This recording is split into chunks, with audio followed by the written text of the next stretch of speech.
Salib adalah jawaban Paulus atas masalah-masalah yang terjadi di Korintus.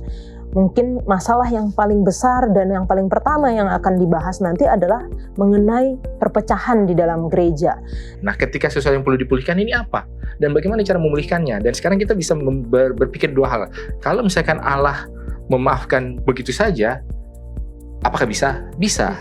Tetapi satu hal yang mungkin tidak terhighlight dengan baik adalah seberapa besar efek daripada kesalahan itu. Kalau saya nggak makasih gimana dong? Artinya, wah, ada sesuatu yang kurang dari saya, gitu kan. Jadi kasih yang tadinya kita mau bikin secara secara lavish, secara meluap-luap diberikan, akhirnya malah menjadi beban yang tidak bisa ditanggung oleh orang itu. Nah, ini jadi kadang-kadang makanya saling tadi.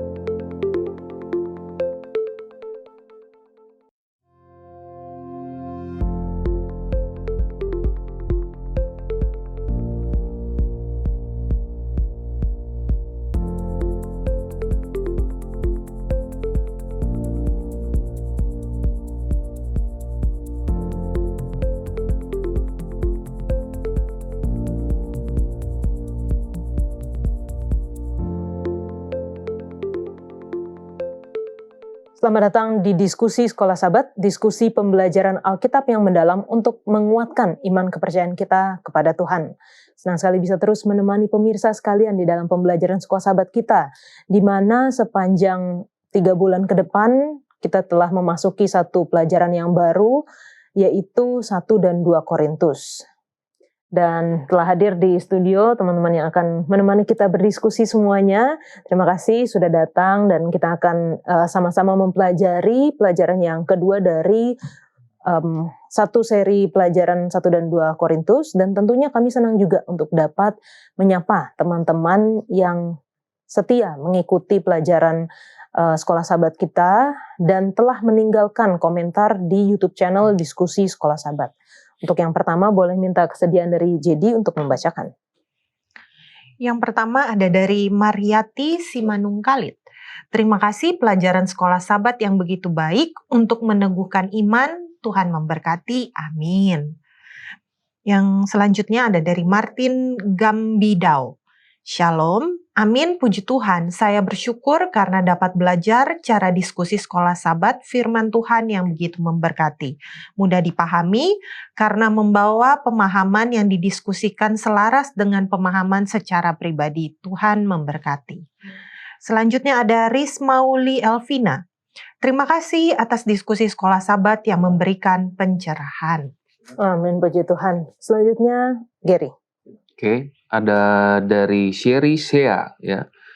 Puji Tuhan, diskusi Sekolah Sabat yang dapat menguatkan iman saya kepada Tuhan. Puji Tuhan.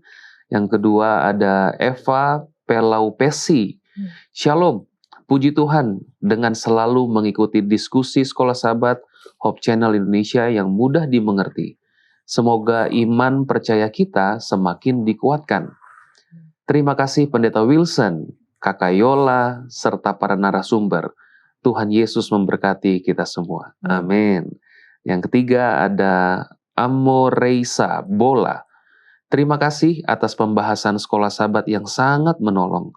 Tuhan selalu memberkati kita semua. Salam dari Jemaat Lalau NTT, khususnya Distrik Rote. Amin. Tuhan berkati. Amin. Puji Tuhan. Pendeta Wilson. Baik, yang pertama dari Willis Sui. Amin, puji Tuhan. Terima kasih diskusi yang sangat baik. Semoga menjadi berkat kepada semua pendengar. Tuhan memberkati. Salam kami dari Gereja SDA Ulu Dusun Sandakan Sabah. Lalu berikutnya dari Christine Yu. Terima kasih atas pelajaran diskusi Sekolah Sabat. Kiranya Tuhan memberkati. Lalu yang terakhir dari Nelfred Joffrey. Amin, amin sangat membantu saya untuk lebih memahami pelajaran minggu ini. Amin, puji Tuhan. Terima kasih untuk teman-teman semua yang telah menuliskan di kolom komentar dan telah memberi kesaksian bagaimana program diskusi Sekolah Sabat ini dapat membantu baik di dalam pembelajaran secara pribadi, keluarga, dan juga di dalam jemaat. Dan tentunya kami seperti biasa menawarkan buku Sekolah Sabat seperti yang ada di tangan saya ini untuk dapat dikirimkan ke tempat Anda masing-masing bagi Anda yang rindu untuk belajar Sekolah Sabat bersama dengan kami namun sulit akses kepada buku ini. semakin lama sepertinya semakin banyak yang gampang aksesnya. Jadi nggak banyak lagi yang minta. Tapi kalau misalnya teman-teman memang sulit dan mau untuk belajar Sekolah Sahabat bersama dengan kami, nggak apa-apa, langsung saja hubungi nomor call center Hope Channel Indonesia. Walaupun stoknya terbatas, jadi segera hubungi saja, dan kalau masih ada, masih tersedia, kami akan mengirimkan secara cuma-cuma ke alamat Anda masing-masing di wilayah negara Indonesia. Setelah pelajaran yang pertama, kita telah membahas bagaimana panggilan Paulus sebagai seorang rasul yang diutus oleh Allah sendiri, dan latar belakang dari kota Korintus yang kita melihat bahwa begitu banyak masalah-masalah yang terjadi baik di dalam kota tersebut maupun di dalam jemaat. Dan salib adalah jawaban Paulus atas masalah-masalah yang terjadi di Korintus. Mungkin masalah yang paling besar dan yang paling pertama yang akan dibahas nanti adalah mengenai perpecahan di dalam gereja. Dan kita akan melihat pada pekan ini belajar mengenai pekabaran salib yang penuh kuasa sebagai jawaban atas masalah perpecahan di dalam gereja dan isu-isu lainnya di jemaat Korintus. Setiap hari, miliaran pesan dikirim ke seluruh dunia. Pesan yang menghubungkan keluarga, sahabat, rekan kerja, dan komunitas. Meski caranya berubah, tujuan komunikasi tetap sama. Menyampaikan pikiran, perasaan, dan sesuatu yang penting untuk didengar. 2000 tahun yang lalu, Rasul Paulus juga melakukan hal yang sama. Ketika ia tidak dapat hadir secara langsung, ia menulis surat. Surat-surat yang bukan sekedar korespondensi biasa, tetapi pesan ilahi yang terus berbicara kepada umat Tuhan hingga hari ini. Salah satu penerima surat Paulus adalah jemaat di Korintus, sebuah kota yang makmur, modern, dan berpengaruh pada zamannya. Namun di balik kemegahannya, Korintus juga dipenuhi perpecahan, kebingungan rohani, kompromi moral, dan berbagai tantangan yang mengancam iman orang percaya. Menghadapi semua itu, Paulus tidak menawarkan solusi yang rumit. Ia terus mengarahkan jemaat kepada satu pusat yang sama, Yesus Kristus yang disalibkan. Di tengah konflik, kebanggaan manusia, dan kelemahan rohani, Injil tetap menjadi jawaban yang mengubah kehidupan. Melalui surat 1 dan 2 Korintus, kita akan menemukan bagaimana kasih karunia Tuhan bekerja dalam gereja yang tidak sempurna, dan bagaimana Injil membentuk kehidupan serta kesaksian setiap orang percaya. Yesus segera datang. Tuhan memanggil umatnya untuk hidup lebih bersatu di dalam Kristus, dipenuhi oleh Roh Kudus, menggunakan karunia-karunia rohani dengan setia, dan bertumbuh dalam kasih, pelayanan, serta misinya. Inilah saatnya untuk berpegang teguh dan setia pada pesan salib. 1 dan 2 Korintus, intisari kehidupan dan kesaksian Kristen.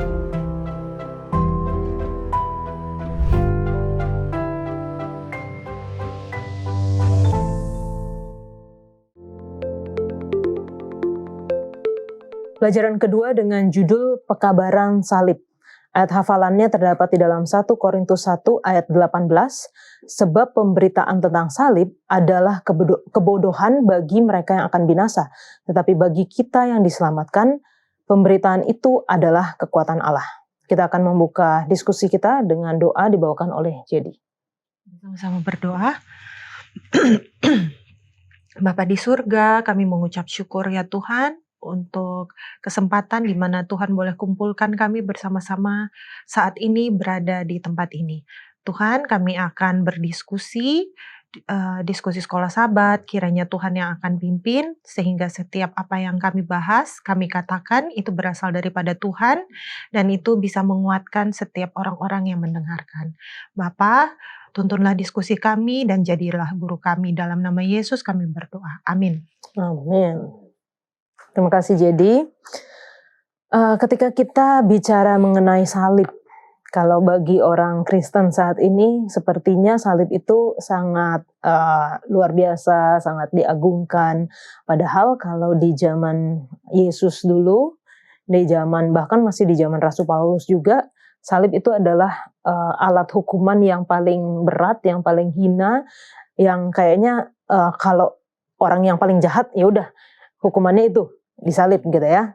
Kalau teman-teman di sini pernah nggak dapat hukuman yang terberat kira-kira apa? Apakah itu di sekolah waktu dulu kecil atau dari orang tua? Nggak usah terberat lah, yang berkesan lah paling nggak gitu ya, yang diinget. Jadi Kalau aku ada pernah, emang nggak berat sih mungkin, cuma pada saat itu berkesan aja sampai sekarang aku nggak bisa lupa bahwa waktu aku SMA kayaknya. Nah kalau SMA itu kan biasa lah ya, anak-anak masih muda-muda gitu kan. Nah rasanya tuh semua peraturan ada untuk dilanggar gitu. Dan itu yang aku lakukan ketika peraturan sekolah itu suruh kalau baju tuh dimasukin ke dalam rok gitu kan, diiniin supaya rapi gitu.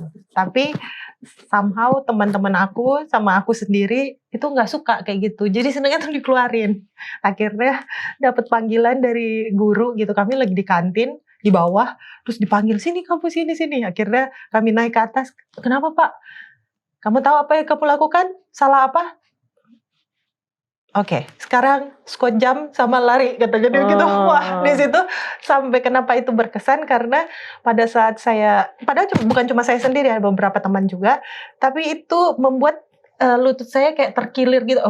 Lutut terkilir bisa kan, maksudnya kayak pindah tempat gitu loh, dan sakitnya minta ampun. Tapi saya nggak boleh bilang sakit gitu. Jadi saya harus nahan sakit itu sampai akhirnya squat jamnya selesai dan lari lagi sampai akhirnya di rumah baru saya aduh sakit banget kakiku gitu kan. Ya udah akhirnya besok udah saya nggak bakalan lagi mau keluarin baju lagi gitulah. Itu memorable buat saya. Itu tapi mengenang masa-masa SMA kayaknya masa-masa yang indah gitu ya. Walaupun banyak kenakalan remaja. Kalau Gary gimana? Iya, jadi sama ya. Jadi pada waktu kita masih kecil itu penasarannya itu tingkat tinggi gitu ya. Jadi kalau saya ingat waktu dulu karena ada teman-teman saya, bapak-bapaknya mungkin yang saya lihat di rumah-rumah saya itu merokok kan. Jadi pengaruh-pengaruh itu kayak saya pengen coba apa sih itu gitu kan. Jadi akhirnya saya cobalah untuk merokok lah gitu ya. Dan akhirnya pada waktu itu seingat saya adalah hari Sabat. Jadi pada waktu hari Sabat saya biasanya pulang gereja, saya main dengan teman-teman. Nah teman-teman kan kayak coba untuk merokok. Jadi saya coba untuk bandel juga kan. Akhirnya saya coba merokok. Lalu pas ditutup Sabat saya pulang, ternyata bau itu tercium sama orang tua saya. Dan akhirnya yang saya nggak bisa lupa, semenjak itu memang saya tidak bisa, maksudnya tidak mau merokok lagi. Karena apa? Karena saya ingat itu hukuman itu. Jadi akhirnya orang tua saya bawa saya ke kamar mandi dan semalaman saya di situ, pagi-pagi baru dibukain. Jadi saya tidurlah di dalam kamar mandi sampai besok pagi. Jadi di situ saya kapok sekali dan akhirnya saya nggak berani lagi lah untuk mencoba merokok pada waktu itu. Ini gaya-gaya parenting VOC ya. Tapi berhasil loh, itu works. Pendeta Winston? Ya, kalau kami dulu ini hukuman fisik lah ya, berarti kan dulu waktu ikut pelatihan 1000 misionaris ya, tekankan kata 1000 itu. Jadi suatu ketika kami ada lakukan inilah kesalahan disiplin lah, karena kan di sana kan aturan yang ketat, kita harus disiplin apa segala macam. Kayaknya waktu itu ada yang jajan atau bawa snack dari luar lah, kan itu nggak boleh. Terus kami dihukum. Hukumannya adalah kami suruh jongkok berdiri. Dan karena itu adalah pergerakan 1000 misionaris, maka jongkok berdiri 1000 kali. Itu lumayan sih. Jadi memang apa ya, kalau tadi jadi berapa kali squat jamnya? Di 1000 kali. Jadi ya itu benar-benar apa ya. Karena besoknya kami ada kegiatan lain. Jadi ya selama 1000 kali jongkok berdiri itu mungkin hampir dari abis makan siang jam 1 sampai jam 3 atau jam 4 lah itu baru kelar. Wah, itu bisa jalan? Itu udah gak bisa jalan semua itu. Udah merangkak semua lah. Jadi itulah yang paling berat dan berkesan. Dan mungkin yang lebih berkesannya adalah karena Kalau kita dihukum karena kesalahan kita, ya karena kalian berdua ini salah kalian, itu nggak apa-apa. Tapi ini kan bukan salah gua ini, bukan salah kita ini, yang salah orang lain, tapi kita semua dihukum. Itu kan kayak lebih meronta lah gitu jiwa itu. Saya ingat nggak bisa jalan. Nggak bisa jalan lah semua. Saya ingat ada satu cerita menarik itu di angkatannya Wilson, Pendeta Wilson ini katanya waktu itu karena ada satu kesalahan lain yang dilakukan, oh ya udahlah kita semua karena udah pasti akan dihukum semua, ya udahlah sekalian aja gitu, sekalian aja lakukan hal itu, iya, sekalian aja, toh akan dihukum juga mau satu yang salah ataupun semua yang melakukan kesalahan semua akan dihukum gitu. Oke. Jadi itu adalah contoh-contoh ya hukuman yang mungkin kita dapatkan karena baik kita berbuat kesalahan ataupun seperti tadi yang Pendeta Wilson katakan waktu itu sedang pelatihan ya, jadi karena sedang pelatihan punya aturan yang mungkin berbeda gitu. Kalau yang lain melakukan kesalahan, yang lain juga ikut menanggungnya. Nah, bicara mengenai salib, ini kan sebenarnya adalah satu hukuman, tetapi bahkan ayat hafalan kita katakan pekabaran tentang atau pemberitaan tentang salib itu mungkin bagi orang-orang yang lain yang menganggap itu sebagai hukuman itu adalah kebodohan gitu. Tapi bagi yang diselamatkan, bagi kita yang diselamatkan adalah kekuatan Allah. Apa sih yang dimaksud dengan Injil salib dan bagaimana pekabarannya dapat atau menjadi kekuatan Allah? Jadi kalau aku simpel aja pengertiannya, Injil salib itu berarti kan kabar baik tentang salib. Nah, jadi kabar baiknya apa yang ada di salib? Siapa sih tokoh utamanya? Kalau aku kan mikirnya gitu. Bukan salibnya, tanda salib atau ininya kan, tapi apa orangnya atau personnya di situ gitu. Jadi aku Injil berarti tentang kabar baik tentang Kristus gitu. Dan apa yang Kristus lakukan yaitu mendamaikan satu hubungan yang tadinya sudah terpisah, akhirnya didamaikan antara Bapa dan manusia dengan nyawanya sendiri gitu. Nah, itu yang menjadi kekuatan menurut aku ya karena Kristus melakukan itu dan itu berhasil sebenarnya gitu. Maksudnya sampai mati di kayu salib dan permasalahan dosa ini istilahnya jaminan untuk didamaikan dengan Tuhan ini antar manusia itu berhasil dilaksanakan. Iya, jadi pekabaran salib ya, Injil salib. Saya setuju dengan JD dikatakan bahwa itu kabar baik sebenarnya, kabar baik tentang penyaliban atau pengorbanan Kristus gitu. Nah, mungkin yang saya coba tambahkan sedikit ya. Jadi Injil salib ini adalah kabar baik tentang salib sehingga manusia yang tadinya berdosa ya, mereka sadar bahwa keadaan mereka itu adalah keadaan yang berdosa. Itu dulu yang pertama. Ya, melalui pekabaran salib ini saya jadi sadar loh bahwa saya ini adalah orang yang berdosa. Saya nggak punya kemampuan atau kekuatan tadi ya. Saya nggak punya kekuatan untuk saya bisa keluar nih dari ikatan dosa itu. Tapi karena ada Injil salib itu, ada loh, yaitu kekuatan dari Tuhan. Yaitu apa? Kristus sendiri, anak tunggal Tuhan, yang darahnya itu adalah darah yang kudus, darah yang sempurna, layak, sehingga apa? Melalui darah itu, saya yang tadinya berdosa, saya udah nggak terikat lagi di dalam upah dosa itu. Bahkan yang tadinya saya mati, harusnya mati, sekarang saya jadi hidup oleh karena darah itu, oleh karena hidup Yesus yang adalah kekuatan Tuhan itu. Pendeta. Mungkin kadang-kadang ini menjadi sesuatu yang pertanyaan juga lah ya. Kenapa seseorang itu, kalau mau kita perluas lagi pertanyaan ini adalah kenapa seseorang harus hanya bisa ditebus oleh penggantian hukuman orang lain. Ya kalau secara sederhananya kita bisa bilang bahwa setiap, apalagi ini dalam konteks sebagai orang tua kan, kalau anak kita punya buat kesalahan, misalkan dia mecahin kaca, dia datang bertamu ke rumah orang, mecahin gelas, mecahin vas bunga atau apa kan, kita bisa minta maaf dan anak itu bisa minta maaf. Tapi kalau hanya minta maaf, apakah dimaafkan? Ya dimaafkan. Tapi kan ada sesuatu yang perlu dipulihkan, gitu kan? Nah, ketika sesuatu yang perlu dipulihkan ini apa? Dan bagaimana cara memulihkannya? Dan sekarang kita bisa berpikir dua hal. Kalau misalkan Allah memaafkan begitu saja, apakah bisa? Bisa. Tetapi satu hal yang mungkin tidak ter-highlight dengan baik adalah seberapa besar efek daripada kesalahan itu. Ya kan, kalau cuma mecahin kaca ya udah nggak masalah. Oh ya kaca murah kok, apalagi saya orang kaya tinggal beli lagi di mana gitu, selusin dapat cuma 50.000 gitu kan kalau beli gelas gitu kan. Tapi kalau yang dipecahin bisa dua hal, sesuatu yang bernilai sentimental tapi nggak ada harganya. Misalnya, oh ternyata yang dipecahin ini adalah hasil karya anaknya dulu waktu TK. Nah ini kan sebenarnya nilainya nggak ada, tapi nilai sentimentalnya ada. Atau bisa juga, oh nih hasil yang dipecahin ini adalah vas dari dinasti Ming yang nilainya miliaran. Nah apapun itu, tapi cara pemulihan itu sebenarnya menunjukkan seberapa besar kesalahan itu dianggap dan seberapa besar itu mempengaruhi. Dan kalau kita secara serta-merta bilang, udahlah, kita dengan udah hapuskan aja lah. Artinya apa? Tidak ada bukan efeknya lah ya, tapi tidak ada nilai yang diberikan terhadap hal itu. Wah, ini sesuatu yang biasa aja.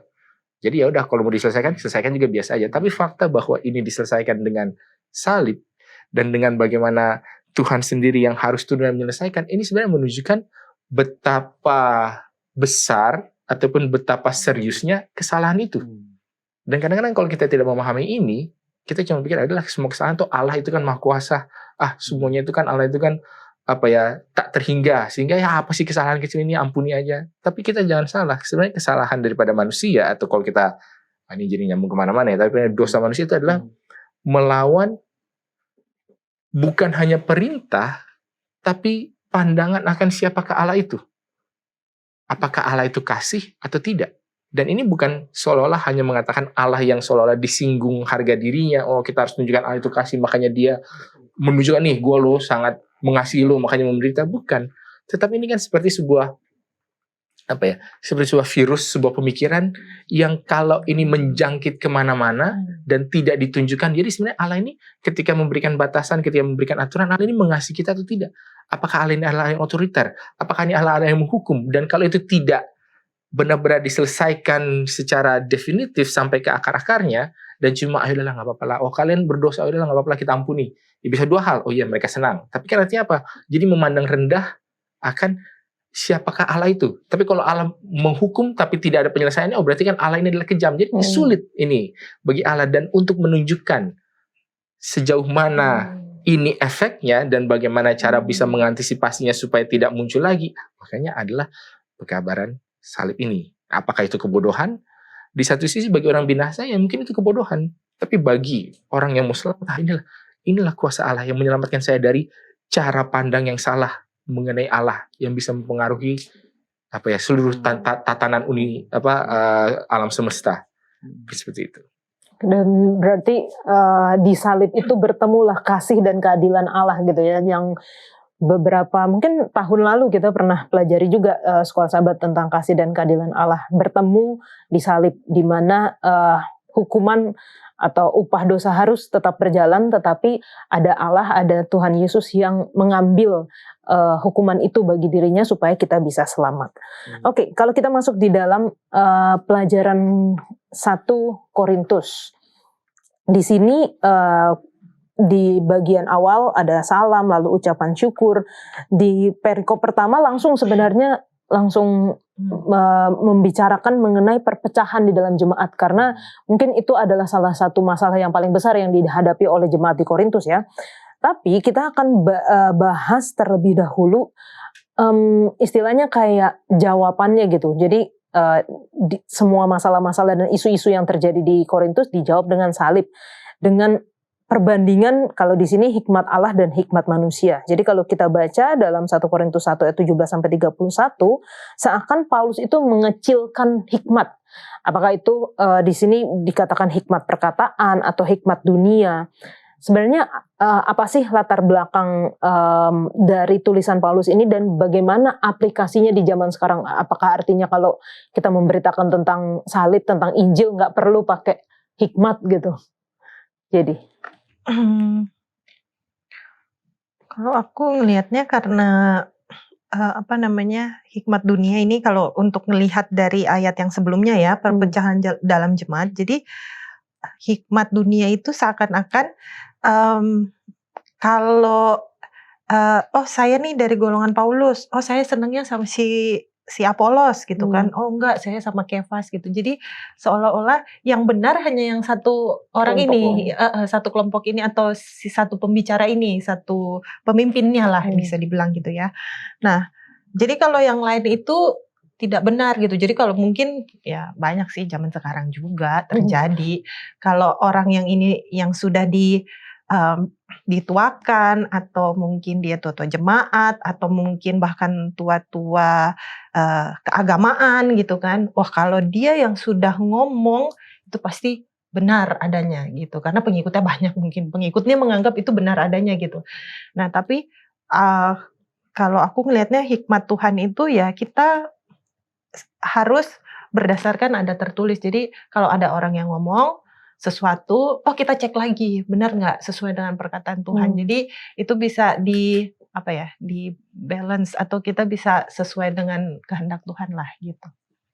Ya, jadi kalau aku melihatnya bahwa sebenarnya ini backgroundnya atau latar belakangnya ya, perpecahan ini terjadi oleh karena kalau pelajaran sekolah sahabat kita mengatakan karena ada respon terhadap tuntutan hukum yang terjadi gitu. Jadi kalau misalnya saya melakukan salah, terus saya mau minta nasihatnya kemana gitu kan. Nah terus kalau misalnya tadi, saya golongannya Kefas, atau saya golongannya si Paulus gitu kan. Nah ini yang terjadi adalah mereka merasa bahwa kalau saya ada perbedaan, ya yang layak itu untuk meluruskan itu adalah orang yang saya tuakan gitu.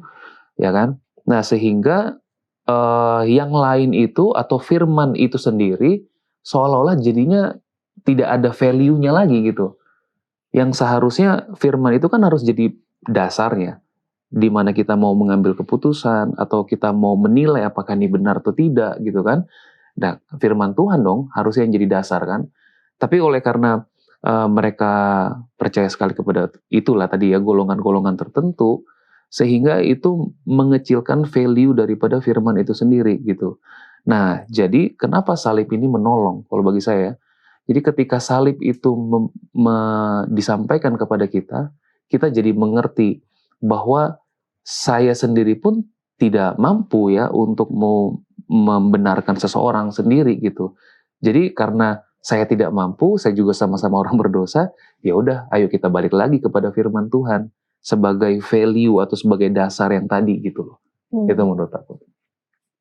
Ya kalau kita melihat memang latar belakang penulisan daripada bagian ini paling tidak adalah ada perpecahan gitu kan. Dan kadang-kadang seperti tadi Yola bilang solusinya di depan apa, dan biasanya ketika ada perpecahan biasanya orang menganggap pemahamannya adalah yang terbaik.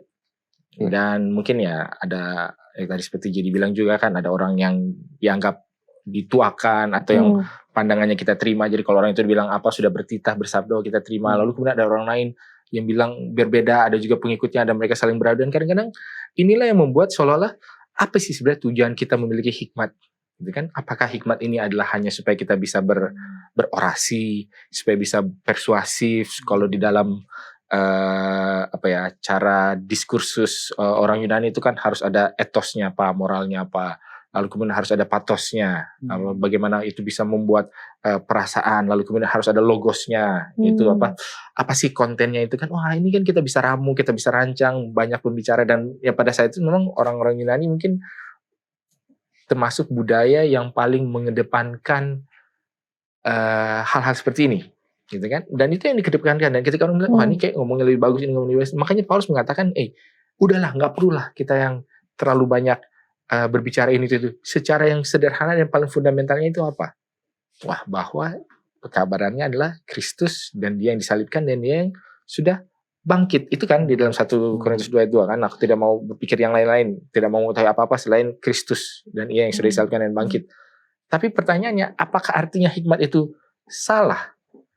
Nah ini kita juga harus berhati-hati, hikmat yang seperti apa yang salah, dalam konteks yang seperti apa, dan dalam hal apakah hikmat ini penting. Ya kan? Karena kalau di Alkitab sendiri mengatakan bahwa, dan sebenarnya hikmat ini kan adalah kalau di dalam Amsal atau Mazmur ini kan personifikasi daripada logos, dan logos itu adalah firman. Yesus itu sendiri kan, firman itu. Jadi sebenarnya kan sama. Jadi bukan berarti kita menolak hikmat, tapi kita harus tahu hikmat yang sebenarnya itu siapa. Hikmat yang sebenarnya itu adalah Kristus itu sendiri. Dan mungkin memang kita tidak bisa memahami kenapa ini begini, kenapa itu begitu, dan kita bisa mencoba untuk menggalinya, tapi harus ada kerendahan hati bahwa mungkin kita tidak bisa memahami sepenuhnya. Dan bukan berarti pemahaman orang lain itu kalau berbeda dengan saya itu pasti salah. Bukan berarti saya juga yang benar, atau bukan berarti mereka itu benar juga, tapi kepada siapa harus kita kembalikan acuannya ini. Ini makanya saya katakan acuannya kembali kepada kabaran Injil, yaitu Kristus yang disalibkan. Oke, jadi bukan tanpa hikmat ya, tetapi kita harus mengacu pada hikmat yang benar, yaitu Yesus sendiri.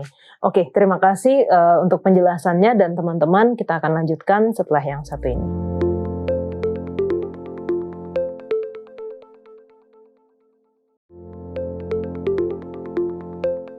Kata kebodohan di dalam 1 Korintus 1 ayat 18, dan kata ini muncul 5 kali dalam perjanjian baru, semuanya ada di dalam 1 Korintus atau di dalam buku 1 Korintus. Apa sih sebenarnya arti ini, arti kata kebodohan ini, dan apa yang dimaksudkan Paulus ketika dia katakan pekabaran salib adalah kebodohan bagi mereka yang akan binasa? Kiri. Jadi kalau di dalam ayat 18 tadi ya, di situ dikatakan bahwa pemberitaan tentang salib memang adalah kebodohan bagi mereka yang menuju kebinasaan gitu ya. Jadi di sini juga dibahas, selain di ayat 18 ada dibahas di ayat 20 tentang ahli-ahli Taurat gitu ya, orang Yahudi ya. Nah, kenapa ketika orang-orang Yahudi atau ahli Taurat ini menerima pekabaran tentang salib, itu bagi mereka adalah kebodohan? Karena orang-orang ahli Taurat ini punya pemikiran atau hikmat mereka bahwa Yesus itu yang disalibkan itu adalah bukan Mesias. Ya kan? Nah, karena kenapa? Karena harapan mereka itu, hikmatnya mereka adalah mereka mau Mesias yang mereka tunggu itu adalah menyelamatkan mereka keluar dari penjajahan Roma kan. Nah, tapi problemnya adalah yang mereka tunggu-tunggu itu nggak terjadi di dalam dirinya si Yesus itu. Yang saya harus percaya nggak sih bahwa dia ini adalah Mesias gitu kan. Nah, jadi sehingga pekabaran salib itu ketika mereka terima, itu adalah kebodohan bagi mereka karena mereka harus meruntuhkan hikmat mereka tadi itu yang menjadi backgroundnya mereka. Sehingga kalau mereka terima, nggak sejalan lagi dong dengan hikmat atau mungkin pemikiran atau pemahamannya mereka tentang Yesus ini. Karena bagi mereka Yesus itu bukan Mesias kan.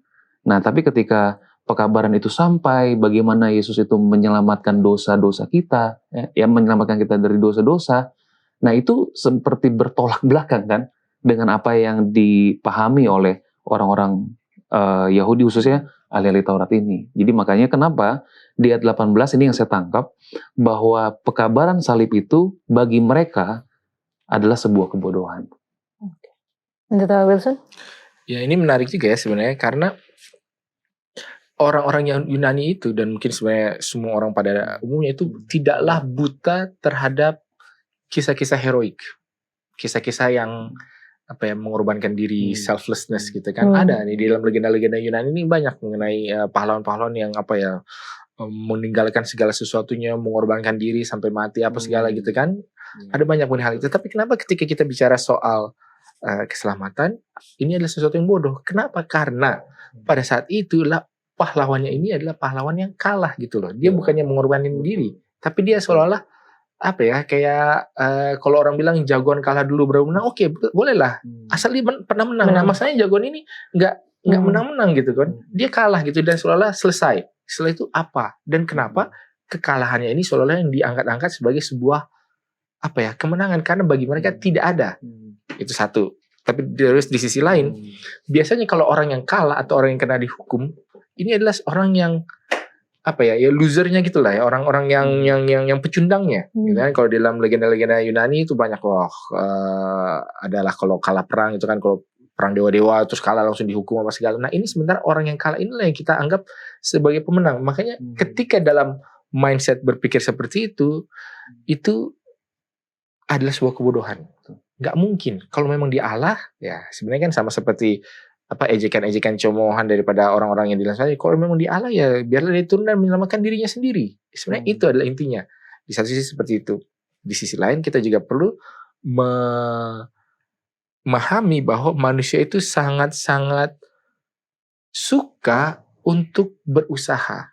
Jadi ketika kita merasa, oh ya ini kan kita harus berusaha supaya mendapatkan sesuatu. Tapi ketika datang pekabaran yang bersifat ada orang yang sudah menyelesaikan, ada kasih karunia, kamu tidak perlu berbuat apa-apa, ini juga suatu kebodohan, enggak kan? Sedangkan Alkitab sendiri mengatakan, hey, kalau orang yang tidak bekerja tidak boleh makan. Tapi kenapa ini jadi begini? Jadi di dalam segala sesuatu ini seolah ada sesuatu yang tidak tertangkap dalam hal apa sih salib ini bagi orang-orang yang ada. Sehingga bagi orang-orang yang menolak, ya inilah mereka yang menuju kepada kebinasaan, inilah suatu kebodohan. Tetapi bagi orang-orang yang percaya, inilah, oh ternyata memang cara Allah untuk menunjukkan kasih-Nya, untuk menunjukkan seberapa besarnya dosa, seberapa parahnya, seberapa jahat dan kejinya dosa ini harus menuntut sebuah pemulihan yang radikal. Nah, dan inilah sesuatu yang tidak dipahami bagi yang menolak, makanya dianggap suatu kebodohan, tapi bagi yang menerima, inilah suatu hikmat. Seperti itu. Oke. Dan ini bukan berarti bodoh dalam arti kurang intelektual gitu ya, tapi dalam pelajaran sekolah sahabat kita dikatakan berhubungan dengan perilaku dan pemikiran yang tidak bermoral, kurangnya kearifan, bahkan dengan pemberontakan terhadap Allah. Jadi kalau kita pelajari baik dari orang Yahudi maupun orang Yunani yang ada di Korintus menganggap ya pekabaran tentang salib ini adalah satu kebodohan yang gak masuk akal bagi mereka gitu. Nah, di sisi yang lain dikatakan bahwa salib itu, pekabaran salib bagi yang percaya adalah kekuatan. Sebenarnya seperti apa sih salib Kristus itu memberikan kuasa, kekuatan, bahkan kemenangan bagi kita, terutama dalam aplikasinya sekarang ya, jadi. Kalau aku ngelihatnya itu jadi kekuatan adalah ketika ini bagi aku secara pribadi ya, itu salib itu nggak tahu kenapa, bukan nggak tahu kenapa, tapi memang sudah nyata bahwa salib itu adalah melambangkan bagi aku pribadi, aku itu dikasihi. Jadi aku tidak sendirian, dan itu benar-benar bahkan bukan cuma dikasihi, tapi kayak Tuhan tuh kayak kasih sesuatu yang ditransfer ke kita gitu, kayak ada suatu kuasa yang transfer ke kita supaya kita tidak lagi jatuh ke dalam dosa gitu. Itu kayak salib itu bagi aku tuh kayak ketika orang merasa dikasihi, makanya mungkin aku selalu ingat ada beberapa berita yang bilang kalau misalnya orang bunuh diri itu nggak punya pengharapan itu karena mereka ngerasa nggak dikasihi lagi. Udah kayak udah nggak ada yang, udah deh saya udah selesai gitu kan, udah nggak. Nah, kenapa itu jadi kekuatan bagi saya secara pribadi? Karena itu itu adalah contoh atau pembuktian bahwa ada loh yang mengasihi saya, bahkan sampai menyerahkan dirinya gitu. Iya, jadi aku sepakat dengan Jidi ya, bahwa memang hanya dengan kita merasa dikasihi, ya, bahwa kita itu akan bisa menang dari dosa-dosa ya. Aku teringat ada satu ayat di dalam Filipi 1 ayat 9 ya. Di situ ada doanya si Paulus. Di situ dikatakan, inilah doaku, semoga kasihmu makin melimpah dalam pengetahuan yang benar dan dalam segala macam pengertian, supaya, katanya, kamu dapat memilih apa yang baik, supaya kamu suci dan tidak bercacat menjelang hari Kristus. Jadi kalau kita semakin besar pengenalan kasih Tuhan itu kepada kita, kita jadi akan mengerti bahwa, aduh, saya nggak mau lagi berbuat dosa, gitu kan? Nah, jadi makanya pekabaran salib ini bagi saya pribadi, yaitu saya merasa dikasihi, sehingga bisa menolong saya juga untuk jadi menang dari dosa-dosa kesayangan saya gitu. Ya, mungkin kita juga bisa memahami bahwa kenapa ini menjadi sebuah kekuatan. Ya, kalau kita bilang salib, ketika seseorang datang kepada salib, artinya dia sudah sampai kepada ujung akhir daripada usahanya. Segala sesuatu yang dia coba, segala sesuatu yang mau dia korbankan, segala sesuatu yang diberikan, sampai kepada suatu pemahaman bahwa tidak cukup dan tidak akan pernah cukup. gitu kan, ya bisa aku bawa, oh aku serahkan segalanya, apa aku berikan harta. Nanti kalau kita lanjut dalam pelajaran 1 Korintus 13 gitu kan, oh kalau seseorang sudah memberikan tubuhnya untuk dibakar, berkorban ini apa segala macam, itu dari sisi pengorbanan. Lalu dari sisi talenta, kemampuan, oh kalau saya bisa berbahasa malaikat, kalau aku begini, aku begitu, segala kehebatan yang sudah dia keluarkan dan pengorbanannya sudah dilakukan, tapi sepertinya masih nggak nyampe gitu loh. Ya makanya ketika kita sampai kepada salib, kita bisa mengakui bahwa oh iya, memang bukan saya yang akan melakukan, dan memang ada kasih karunia. Nah, makanya nih kasih karunia adalah satu pekabaran yang penting juga di dalam seluruh filosofi ataupun teologi yang Paulus coba untuk angkat gitu kan, ya, bukan oleh perbuatan tapi oleh iman yang berdasarkan oleh kasih karunia. Kamu diselamatkan oleh kasih karunia, bukan perbuatanmu sendiri kan, di dalam Efesus 2 ayat 8 dan 9. Jadi hal inilah yang memberikan kekuatan. Kenapa? Ya seperti tadi jadi bilang, kalau dia sudah putus asa, apa yang bisa memberikan kekuatan bagi dia? Oh iya, ternyata ada sesuatu yang lebih daripada dirinya yang diberikan tanpa dia harus berusaha, tanpa harus dia melayakan dirinya, tanpa dia harus menunjukkan bahwa dia pantas mendapatkannya. Dan itu adalah sesuatu yang bagi saya akan menguatkan orang yang sudah putus asa. Karena kalau orang putus asa kan biasanya dia merasa gagal, dia merasa tidak dikasihi, tidak punya apa-apa, apa segala macam. Dan orang yang merasa hal ini bisa dua hal. Memang orang yang sudah di bawah banget, yang memang nggak punya apa-apa, atau seperti tadi contoh yang di awal, orang yang sudah melakukan segalanya tapi kok masih nggak nyampe juga gitu kan. Berarti kan dua-dua ini merasa putus asa terhadap keadaannya, karena ada selisih ada perbedaan antara realita yang dialami dengan hal yang ideal yang dia inginkan. Dan selisih inilah yang menimbulkan keputusasaan. Dan siapakah yang mengisi selisih ini?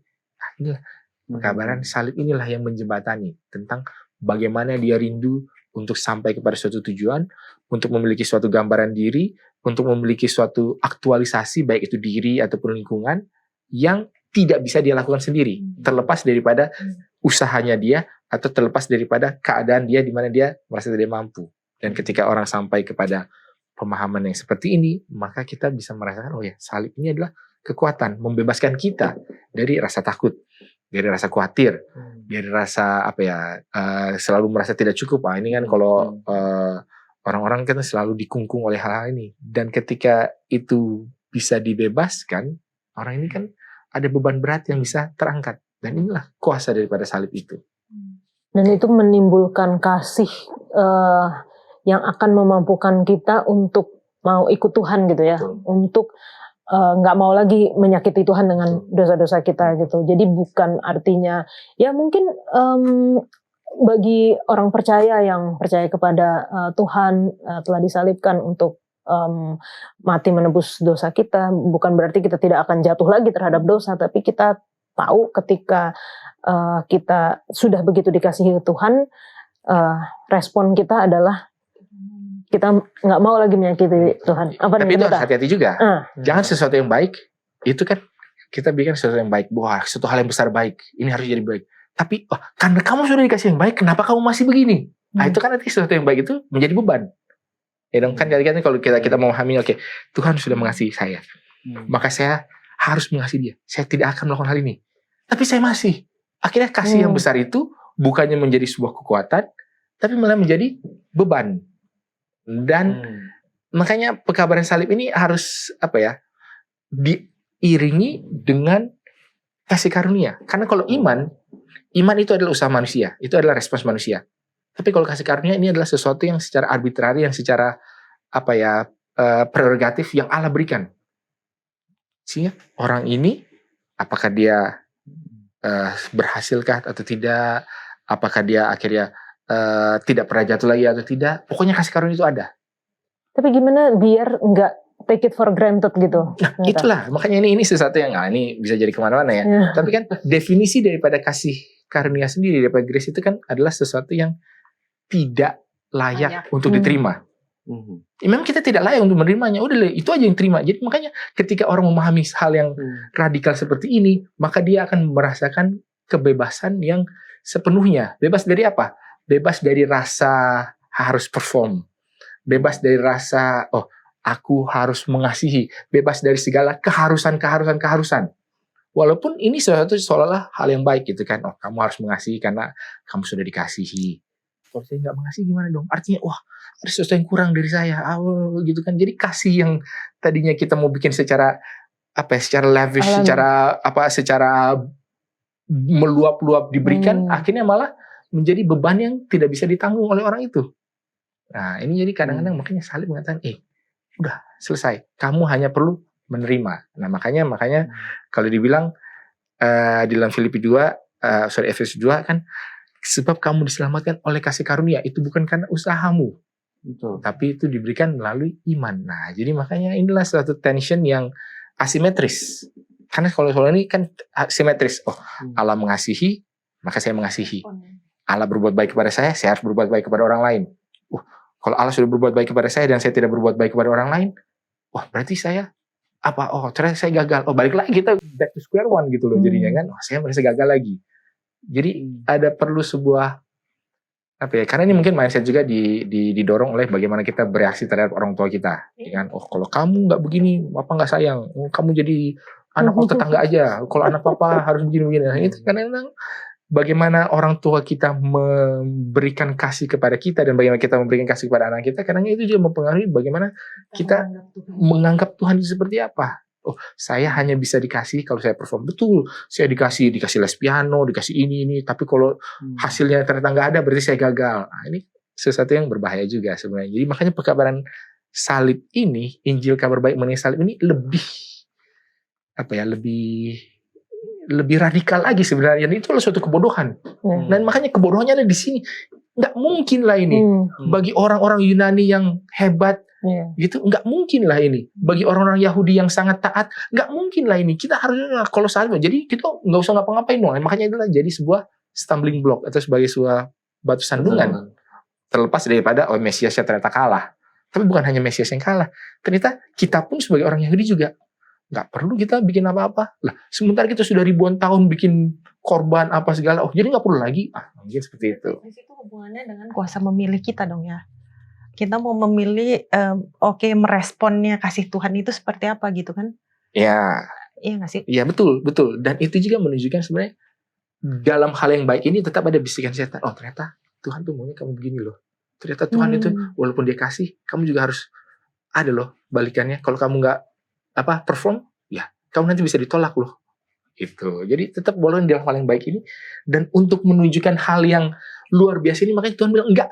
Udahlah, Yesus saja yang datang mati untuk kamu, selesai. Kamu gak usah bikin apa-apa, hanya percaya aja bahwa Allah sudah lakukan itu untuk kamu. Dan kadang-kadang kita tidak percaya. Dan inilah yang menjadi batu sandungan bagi orang Yahudi. Karena apalagi yang harus dilakukan? Apalagi yang harus dilakukan? Harus begini, harus begitu kah? Gitu. Iya.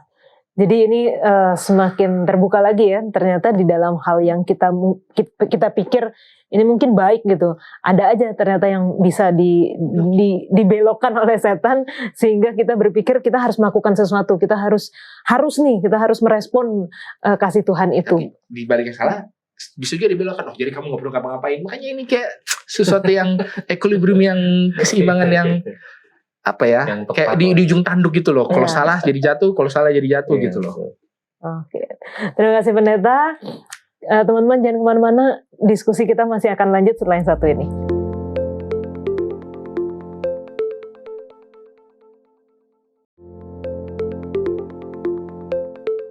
Mesias yang disalibkan, kalau dipikirkan secara logika, baik itu logika orang Yunani maupun logika orang Yahudi, kita sudah bahas tadi, itu kayaknya nggak masuk akal gitu.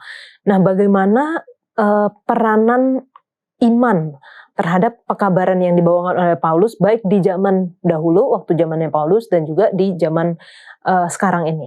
Jadi, bagaimana peranan iman? Kalau aku ngelihatnya, Yesus, ya walaupun itu nggak masuk akal, tapi bukankah itu malah justru definisi iman ya? Sesuatu yang yang belum ada, tapi kita sudah beriman di situ, percaya di situ, dan ya itu buktinya gitu, kita beriman gitu kan. Jadi maksudnya aku pengaruh dari iman atas pekabaran yang disampaikan Rasul Paulus itu tentang salibnya Kristus itu kalau di zaman sekarang, aku ngerasa ya percaya aja supaya kita bisa dapetin intinya dari si salib itu gitu. Oke. Ya, jadi kalau aku melihatnya iman itu seperti bukan, iman itu justru dia yang akan menjaga kita untuk tidak jatuh lagi, gitu. Karena kalau kalau tadi ya seperti orang Yahudi dan juga orang ini, ini nggak masuk akal. Kenapa? Karena nggak logik gitu loh bagi saya, gitu kan? Jadi kalau sesuatu itu logik, baru kita beriman, baru kita percaya, gitu kan? Nah, sedangkan ini kan kebalik. Bagaimana iman itu menjaga kita supaya tidak selalu, gitu maksudnya ya, tidak selalu segala sesuatu itu benar kalau sesuai dengan logik kita, gitu kan? Nah, itu kan maksudnya iman. Jadi makanya bagi saya iman itu adalah menolong penjaga kita supaya kita tidak jatuh apabila kita melihat sesuatu tidak masuk logik gitu. Ya kan? Semuanya harus logik gitu. Kalau enggak, atau perasaan saya kayaknya enggak kayak gitu deh. Nah, iman itulah yang menolong kita supaya kita tidak jatuh lagi ke situ, gitu. Kayak pembahasan kita banyak tentang kebodohan ya gitu. Gimana Pendeta? Ya mungkin kalau di zaman sekarang ini, kalau salib kita sebagai umat Kristen atau bahkan yang bukan Kristen pun sudah kira-kira salib itu sudah tercuci lah. Iya. Mungkin kita ganti rompi oranye. Kan orang ini udah dikasih rompi oranye KPK atau rompi pinknya kejaksaan atau mungkin ya dalam ini kursi listrik suntik mati. Ngapain ini kan sesuatu yang aneh, ini menunjukkan bahwa orang ini ada sesuatu yang salah sama dia. Kenapa kita agung-agungkan dia? Tetapi mungkin yang cara untuk melihatnya adalah apakah kita melihat apa alasannya?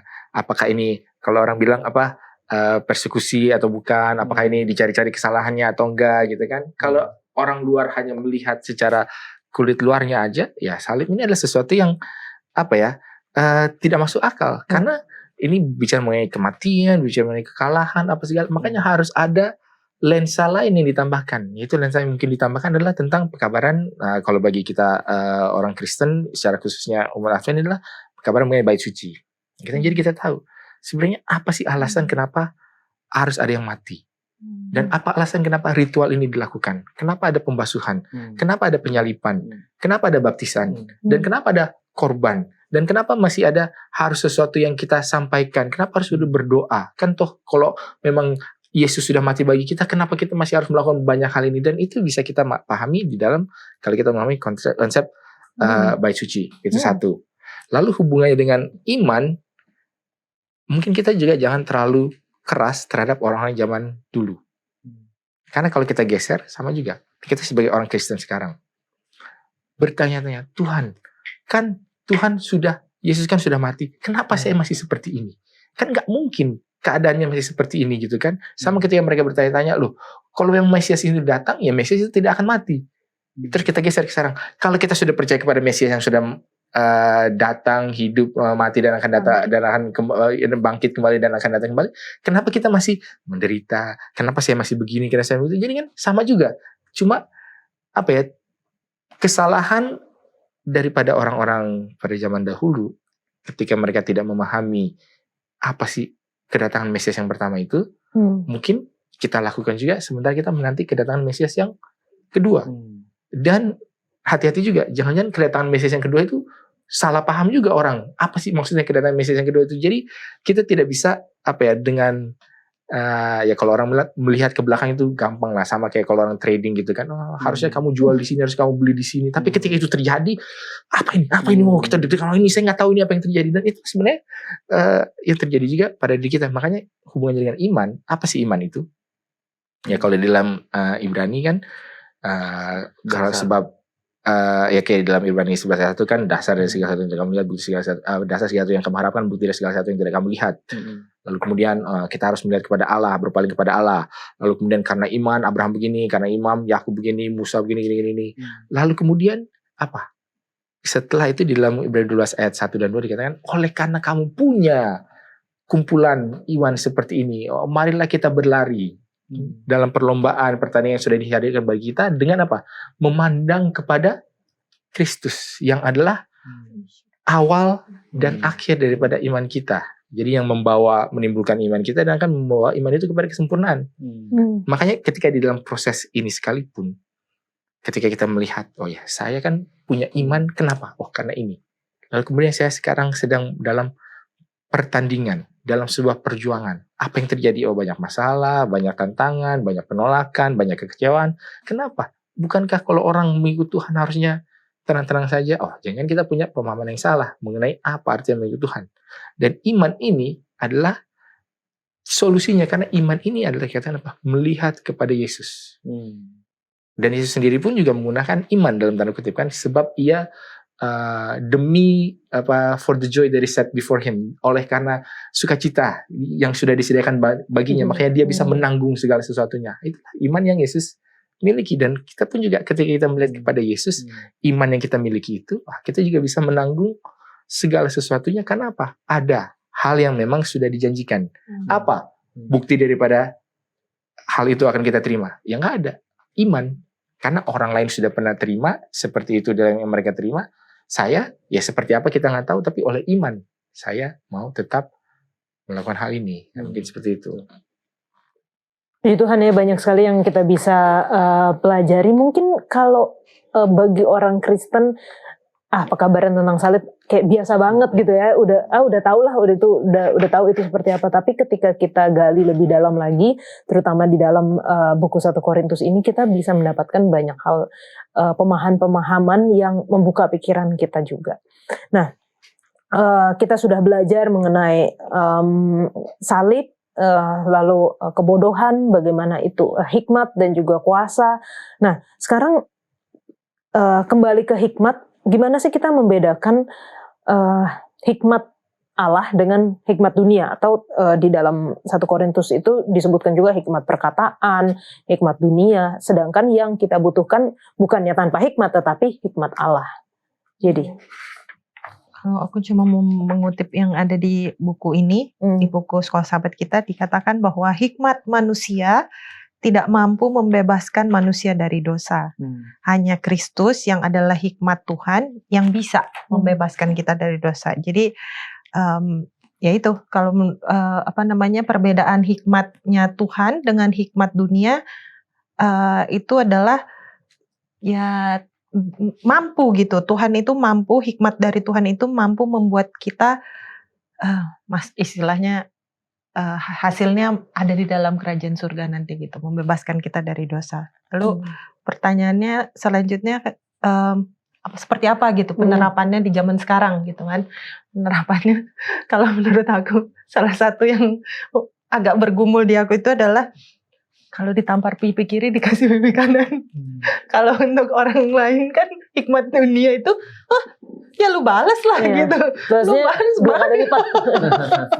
Tapi kalau hikmat Tuhan katanya tampar pipi kiri, ya kasih lagi pipi kanan. Nah itu yang menurut aku kayak, ini salah satu yang kebodohan. Mungkin secara hikmat dia, tapi ada risetnya kenapa Tuhan mau kasih ayat itu gitu kan, supaya kita setidaknya jangan membalas gitu kan, setidaknya nggak perlu kita membalas gitu. Kalau misalnya dikasih pipi kanan, ya punya kerelaan untuk mau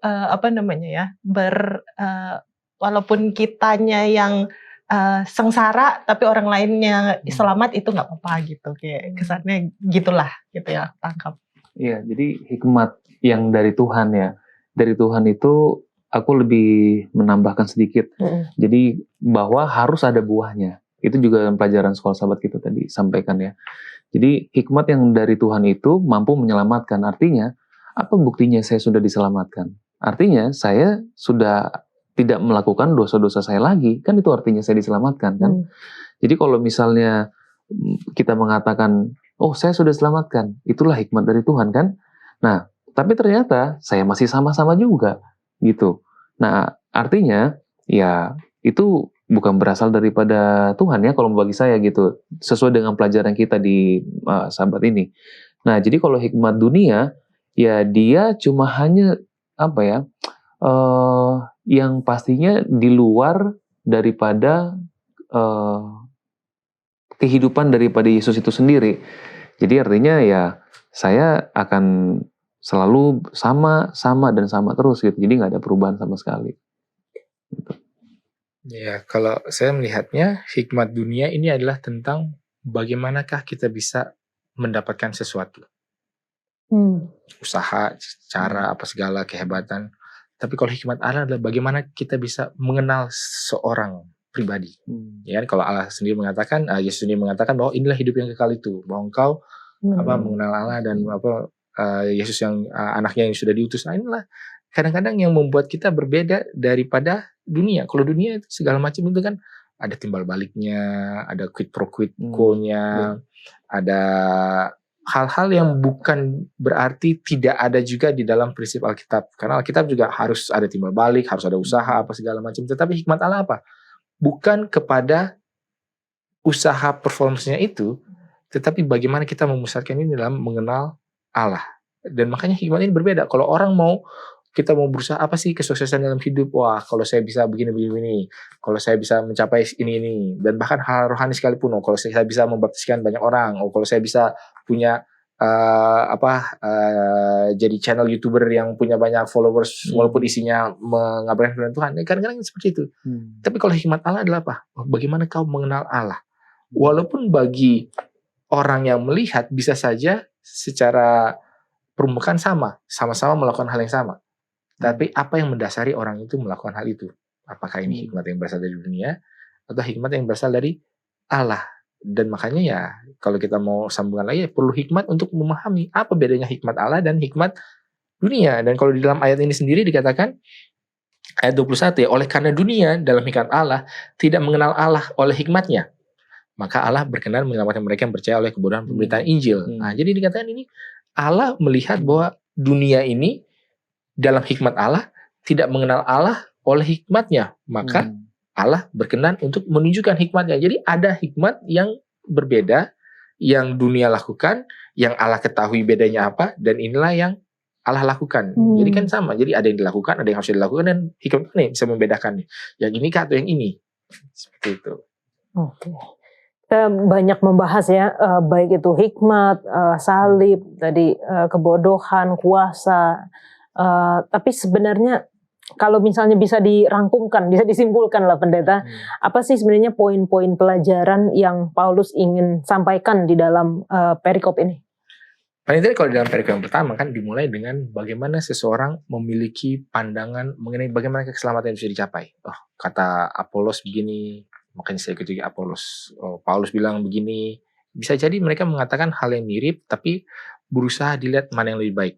Dan di sini dikatakan bahwa Paulus mengatakan di dalam ayat 17, sebab Kristus mengutus aku bukan untuk membaptis, tetapi untuk memberitakan Injil. Dan itu bukan dengan hikmat perkataan, supaya salib Kristus jangan menjadi sia-sia. Dan kadang-kadang yang satu hal yang menjadi masalah juga bagi saya secara pribadi kan, seolah-olah kalau Pendeta Wilson ngomong di Hope Channel kan banyak ini hikmat kebijaksanaan. Mungkin kadang-kadang perlu juga kita lebih tidak usah ngomong hal yang tinggi-tinggi. Ya apa sih iman itu? Ya kan? Apa sih keselamatan itu? Apa sih yang Paulus katakan, sama seperti yang Paulus katakan di dalam 1 Korintus 2 ayat 2-nya dikatakan ya, sebab aku telah memutuskan untuk tidak mengetahui apa-apa di antara kamu selain Yesus Kristus, yaitu yang Dia yang telah disalibkan. Jadi inti daripada paling tidak satu perikop ini dalam 1 Korintus pasal 1 ini adalah ketika ada perbedaan-perbedaan, apa sih sebenarnya intinya? Intinya adalah apakah Kristus itu yang diangkat, atau kehebatan-kehebatan manusia, atau persuasifnya kita aja. Oh, hebat dia memberikan ilustrasi ini, ilustrasi soal tadi rompi KPK lah, soal inilah apa segala, apakah itu? Lalu kemudian ketika pemirsa sudah mendengar, oh ya hebat dia, berarti ada sebuah kesalahan yang tidak terperbaiki. Karena orang ketika mendengar firman Tuhan ini harus mengatakan, oh iya, kabarannya adalah Yesus Kristus yang disalibkan, dan dialah yang akan menebus, memberikan kasih karunia dan menutupi segala kekurangan. Selesai.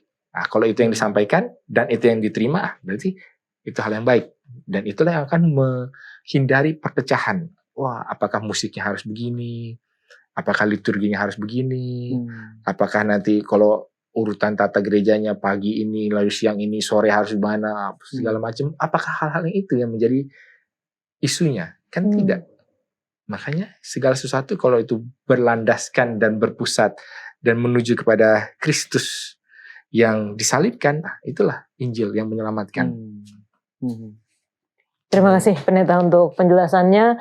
Teman-teman mungkin masih ada pertanyaan-pertanyaan atau hal-hal yang membingungkan dari pelajaran kita, baik pelajaran pekan ini maupun sepanjang satu triwulan mengenai 1 dan 2 Korintus. Silakan tinggalkan di kolom komentar YouTube channel Diskusi Sekolah Sahabat dan kita akan membahasnya.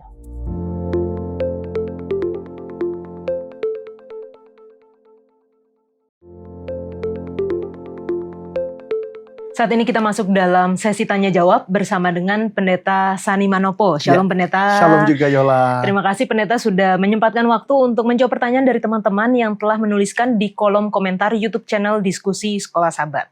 Pertanyaan yang pertama Pendeta datang dari seorang pemirsa yang sering juga nih bertanya, dari Bapak Maidin Lakuman. Shalom Diskusi Sekolah Sahabat. Pertanyaan, apa maksudnya pencobaan tidak melebihi kekuatan kita? Bagaimana halnya kalau kita menghadapi pencobaan lalu kita sampai meninggal dunia? Apakah pencobaan itu tidak melebihi kekuatan kita? Sepertinya nih dari ayat 1 Korintus 10 ayat yang ke-13 ya betul. Pendeta ya. Mesti dibaca itu. Oke, saya bacakan. Ya, kita baca, mesti baca supaya dapat dia punya inti di situ kan. Silakan, Yola. Pencobaan-pencobaan yang kamu alami ialah pencobaan-pencobaan biasa yang tidak melebihi kekuatan manusia. Sebab Allah setia dan karena itu Ia tidak akan membiarkan kamu dicobai melampaui kekuatanmu. Pada waktu kamu dicobai, Ia akan memberikan kepadamu jalan keluar sehingga kamu dapat menanggungnya. Baik, terima kasih. Sepertinya ini ayat ini memberikan kita gambaran bahwa pencobaan-pencobaan yang kita alami itu pasti semua kita akan lewati.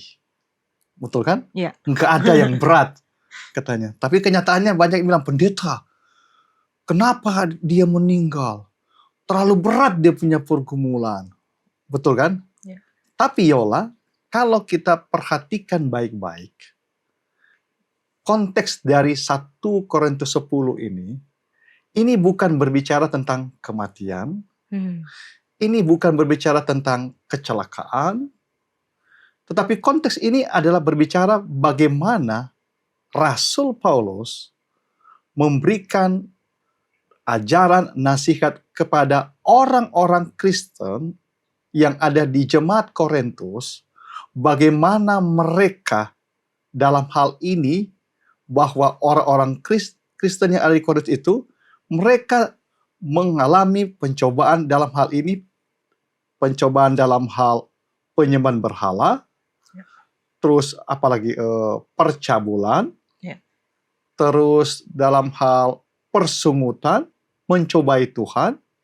Jadi Paulus memberikan nasihat kepada jemaat Korintus bahwa pencobaan yang dimaksud di sini adalah tidak ada satupun ujian atau cobaan yang dapat membuat engkau meninggalkan Tuhan.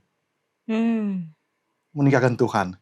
Contoh, orang menggoda engkau, ayo kita menyembah berhala, ayo kita buat percabulan, sudahlah kita bersungut-sungut kepada Tuhan. Kita bisa menang. Kenapa? Karena ayat itu tadi katakan bahwa Tuhan akan memberikan tidak melebihi kekuatan kita. Kenapa? Karena ada Tuhan yang akan buka jalan. Buka jalan. Cuma banyak yang bilang, tapi kenapa dia meninggal? Bukankah dia setia dan takut akan Tuhan? Iya kan? Memang Yola, ukuran manusia dan ukuran Tuhan itu berbeda. Kalau manusia selalu berpikir, orang yang setia kepada Tuhan, kuat kepada Tuhan, nggak akan mati. Dia pasti akan menang. Padahal tadi kan pendeta bilang, ini tidak berbicara tentang kematian. Ini berbicara tentang cobaan yang mengganggu iman kita, meninggalkan Tuhan.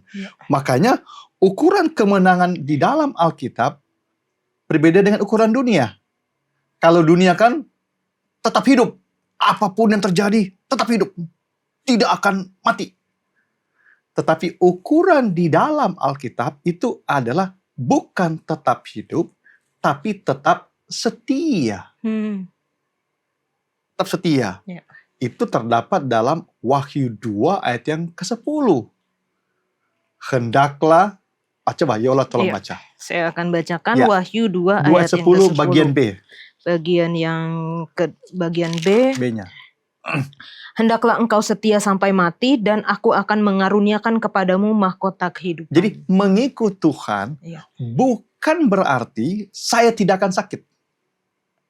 Mengikut Tuhan bukan berarti bahwa saya tidak akan tanda kutip dapat musibah. Apalagi mengikut Tuhan bukan berarti bahwa saya tidak akan mati. Tidak. Mengikut Tuhan di sini adalah tetap setia sampai mati. Contoh, kalau kita lihat di dalam Alkitab, rasul-rasul pengikut Yesus yang mati. Petrus, apakah dia nggak setia? Nah, takut akan Tuhan? Takut. Tapi dia sampai dia mati, dia tidak menyangkal Tuhan. Iya. Siapa lagi? Andreas. Siapa lagi? Rasul Paulus yang dipancung. Betul kan? Ya. Siapa lagi? Stefanus yang dirajam. Iya kan? Apakah itu melebihi kekuatan manusia? Itu melebihi kekuatan manusia kalau lihat dari sudut manusia. Tetapi kalau lihat sudut Alkitab, yang Tuhan maksudkan adalah ujian dan cobaan yang membuat kita itu meninggalkan Tuhan. Meninggalkan Tuhan. Tapi Tuhan sudah bilang, aku akan memberikan engkau jalan keluar. Ya kan? Iya. Ada jalan keluar. Karena, kembali tadi kita bilang, kalau di ayat ini, tidak ada pencobaan yang dapat memaksa orang percaya tinggalkan Yesus. Enggak ada sebenarnya. Iya kan? Ya. Karena ada banyak contoh-contoh di dalam Alkitab. Khususnya mungkin Yola sudah pernah baca Ibrani pasal yang ke-11. Betul kan? Ya. Banyak orang-orang yang mati sakit. Iya kan? Karena kembali pendeta tekankan, ukuran dunia beda dengan ukuran Alkitab, ukuran Tuhan. Ukuran dunia adalah tetap hidup. Padahal ukuran Alkitab enggak. Ya. Tetap setia sampai mati. Masih ingat pada waktu seorang yang sangat terkenal di dalam Alkitab, banyak pendeta-pendeta berkhotbah tentang hamba Tuhan itu. Siapa itu? Ayub. Betul kan? Ya. Bagaimana dia menghadapi ujian dan cobaan. Tetapi dia tidak pernah menyangkal Tuhan. Bahkan Ayub berani katakan, bahkan jika engkau pun mau membunuh aku tetap berharap padamu. Jadi Padahal pencobaannya kelihatannya melebihi kekuatan manusia. Melebihi. Padahal konteksnya sini kan, cobaan ini dalam hal itu menggoda iman kita. Ya. Menggoda kepercayaan kita. Dalam hal apa? Persungutan.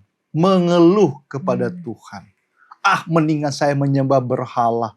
Saya berdoa-berdoa, Tuhan tidak berkati.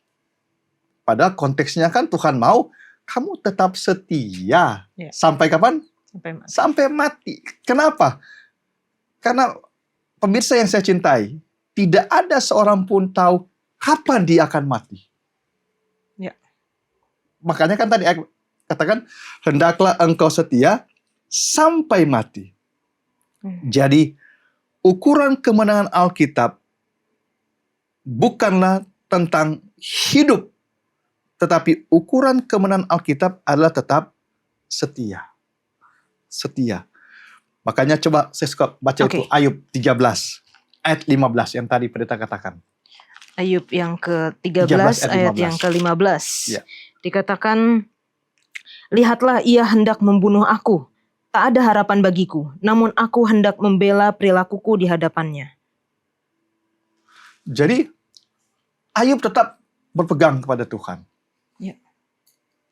Tetap setia kok dia kepada Tuhan. Dia terbela Tuhan. Iya kan? Bahkan waktu istrinya pun menegur Ayub supaya dia mengutuki Tuhan.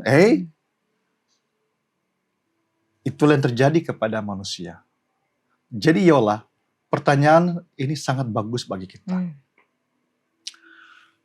Tuhan mengajak kita akibat dosa kita ini tidak lepas daripada namanya penderitaan. Tidak lepas daripada kematian.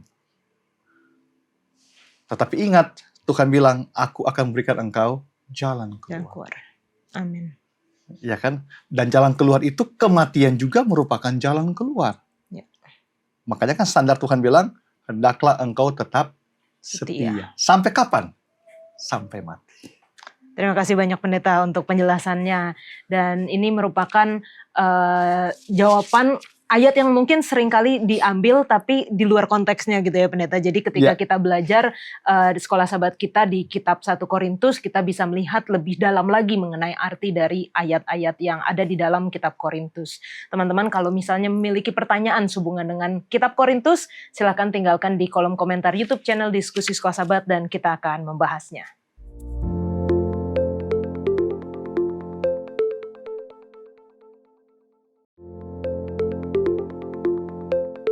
Untuk menutup diskusi kita minta Pendeta Wilson untuk berdoa.